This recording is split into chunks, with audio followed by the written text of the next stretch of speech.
சட்டமன்ற தேர்தல் நெருங்கும் நிலையில தமிழக பாஜக அமைப்பு பொதுச் செயலாளராக இருந்த கேசவ விநாயகம் திடீரென நீக்கப்பட்டு இருக்காரு. கடந்த 2015ஆம் ஆண்டு முதல் தமிழக பாஜக அமைப்பு பொதுச் செயலாளராக கேசவ விநாயகம் பொறுப்பு வகித்து வந்தாரு.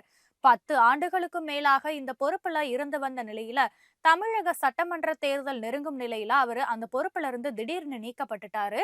இது தொடர்பா தமிழ்நாடு ராஷ்டிரிய ஸ்வயம் சேக சங்கத்துடைய தென் பாரத செய்தி தொடர்பாளர் ஸ்ரீராம் வெளியிட்டுள்ள அறிக்கையில தமிழ்நாடு பாரதிய ஜனதா கட்சியுடைய மாநில அமைப்பு செயலாளராக பொறுப்பை எடுத்து வேலை செய்த கேசவ விநாயகம் இனிமேல் தமிழ்நாடு முழுவதும் சத்யபாவ் என்ற பொறுப்புல செயல்படுவாருன்னு குறிப்பிடப்பட்டு இருக்கு.